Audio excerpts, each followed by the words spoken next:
السلام علیکم، میں ہوں فیصل شہزاد اور آپ دیکھ رہے ہیں یوٹیوب چینل ڈیوڈ فیصل۔ بالکل نیا اپڈیٹ، تازہ ترین واقعہ میں نے سنا ہے، ابھی خبر پڑی ہے تو سوچا کہ آپ لوگوں کے ساتھ شیئر کر لوں۔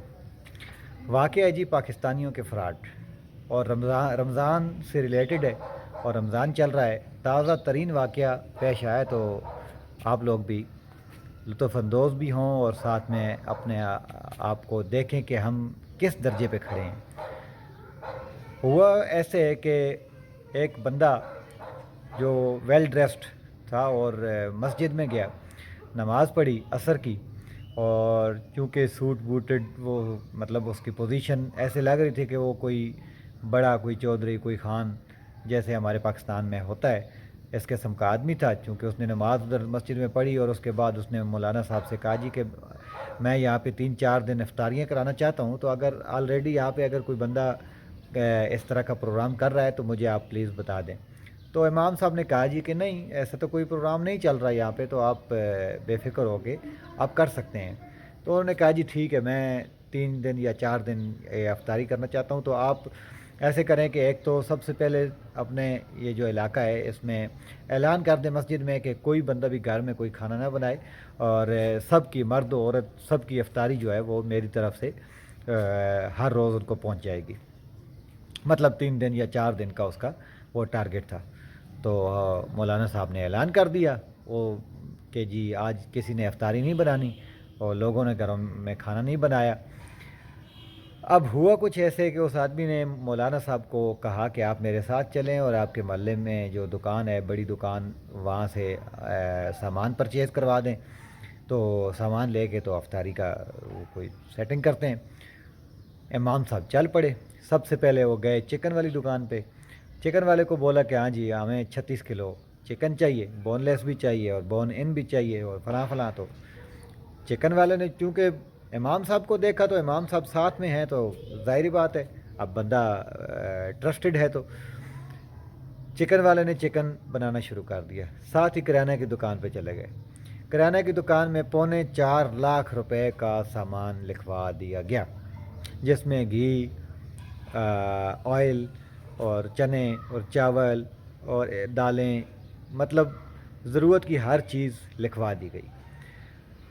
ساتھ ہی مولانا صاحب کو آرڈر دیا گیا کہ اپنے جو محلے کے نوجوان لڑکے ہیں انہیں کہیں کہ مسجد میں صفائی ستھرائی جو ہے وہ، مطلب جو، کیونکہ مرد حضرات مسجد میں آ کے بیٹھیں گے اور عورتوں کے لیے کوئی اور انتظام ہوگا، تو وہ صفائی کرا دے۔ تو مولانا صاحب نے اپنے لڑکے لگا دیے، محلے کے نوجوان وہ خوشی خوشی مسجد میں اور صفائیاں کرنا شروع ہو گئے، چٹائیاں بچ گئیں، لکڑیاں جمع ہونا شروع ہو گئیں۔ تو اس بندے نے کریانہ والے سے کہا جی کہ آپ ایسے کریں کہ یہ جو گھی اور آئل ہے یہ ابھی جلدی جلدی ہمیں دیں، باقی آپ بل بنائیں اور باقی دالیں چاول وغیرہ آپ اس کا وزن کریں، تولیں، تو جب تک ہم چکن بھی اور یہ آئل اور گھی بھی دے کے آتے ہیں تاکہ جو فرائی وغیرہ کرنے کا جو پروسیس ہے وہ ساتھ ساتھ چلے۔ تو دکاندار نے کہا کہ میں نے اس سے ایک بار سوال کیا کہ افطاری میں ٹوٹل 1.5 گھنٹہ یا 2 گھنٹے باقی ہیں، تو ابھی آپ لیٹ نہیں ہو گئے؟ تو اس نے کہا جی کہ نہیں، آلریڈی کچھ سامان وہاں پہ تیار ہو رہا ہے اور باقی یہ ہم مطلب ان کو پہنچائیں گے، تو جب تک افطاری ہوگی، لوگ نماز وغیرہ پڑھیں گے، تب تک ہمارا اگلا جو راشن ہے وہ تیار ہو جائے گا۔ تو اس نے کہا جی ٹھیک ہے۔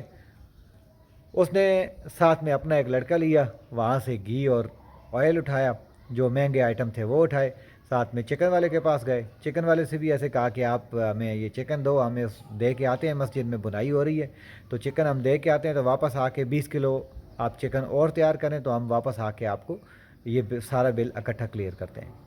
کریانے والے نے سامان دے دیا 3 لاکھ کا، چکن والے نے 36 کلو چکن دے دیا، اور انہوں نے کیا کیا کہ موٹر سائیکل پہ اپنا ہی ایک لڑکا ساتھ میں لگا کے 3-4 چکروں میں وہ سارا سامان موٹر سائیکل پہ رکھ کے گاڑی، کہیں وہ بعد میں پتہ چلا کہ گاڑی انہوں نے باہر کہیں اور کھڑی کی ہوئی تھی، تو 3-4 چکر لگا کے موٹر سائیکل کے اوپر تو انہوں نے کیا کیا کہ سامان پورا گاڑی میں اکٹھا کیا۔ اب آ گئی باری افطاری کی۔ تو مولانا صاحب نے کہا کہ چونکہ 4-5 منٹ رہ گئے ہیں افطاری میں، تو اب شربت اور یہ سموسے پکوڑے وغیرہ جو ان کا بندوبست چونکہ پہلے ہوتا ہے، پہلے کھائی جاتی ہیں یہ چیزیں، شربت پہلے پیا جاتا ہے، تو لڑکوں کو لگاتے ہیں. اس نے کہا جی ٹھیک ہے آپ لڑکوں کو لگائیں, یہ شربت رکھیں اور سموسے پکوڑے اندر پڑیں, ان کو مطلب جس طرح انہوں نے ڈسٹریبیوٹ کرنا ہے یا مطلب رکھنا ہے وہ رکھیں. تو میں اوپر سے, کیونکہ رہائش اس بندے نے مسجد کے اوپر ایک کوارٹر تھا ادھر رکھی ہوئی تھی, تو میں وضو کر کے آتا ہوں. تو مولانا صاحب نے کہا جی کہ ٹھیک ہے آپ ایسے کریں کہ آپ ادھر وضو کریں تو میں لڑکوں کو لگا کے آتا ہوں. مولانا صاحب اپنے چکروں میں لگے لڑکوں کے ساتھ کہ آپ جی یہ چیزیں رکھواؤ. مولانا صاحب کا دھیان ادھر گیا اور بندہ وہ سارا سامان 3 لاکھ کا کریانہ کا سامان اور اسی طرح وہ 36 کلو یا 56 کلو گوشت چکن لے کے رفو چکر ہو گیا. جب مولانا صاحب نیچے دروازہ کھٹکھٹائے کہ افطاری ہو گئی جی آپ نیچے آئے سامان لگ گیا ہے, تو بندہ غائب. اوپر جا کے دیکھا تو رہائش گاہ خالی اور نہ بندہ اور نہ اس کی افطاری. تو پورے محلے کے لوگ شدید غم و غصے کے ساتھ مسجد پہنچے اور برا بلا کہا, مولانا صاحب کو پوچھا. مولانا صاحب نے کہا جی میں تو ایسے بندہ آیا اس نے مجھے کہا تو میں ساتھ میں چلا گیا ہوں. اب بندہ کون ہے مجھے نہیں پتا, اس نے افطاری کا چونکہ کہا ہے تو افطاری تو ظاہر ہے افطاری کروا رہا ہے تو کوئی بڑا آدمی ہوگا, باقی اس کے بارے میں مجھے کوئی علم نہیں ہے. تو بات کرنے کا مقصد صرف یہ ہے کہ ہم پاکستانی اس لیے دنیا کے ہر کونے میں جا کے ذلیل و خوار ہو رہے ہیں کہ ہمارے کرتوت, ہماری جو یہ چیزیں فراڈ لوگوں کے ساتھ ایسے ہم کرنے میں ماہر ہو چکے ہیں کہ اب لوگوں کو پتہ چل چکا ہے کہ اگر فراڈ کی تعلیم حاصل کرنی ہے تو پاکستان میں چلے جاؤ. اس سے ہمارا امیج پوری دنیا میں کہاں تک جا رہا ہے, کیسا امیج جا رہا ہے, وہ آپ لوگ خود سوچیں. اس چیز کو تھوڑا سمجھیں کہ ہم لوگ کہاں کھڑے ہیں. منافقت, برائی اور اب کون سا لفظ استعمال کریں, ہم کس درجے پہ کھڑے ہیں, کس لیول پہ کھڑے ہیں, یہ مجھے اور آپ کو سب کو سوچنا چاہیے. تو ملتے ہیں اگلی ویڈیو کے ساتھ, تب تک کے لیے السلام علیکم.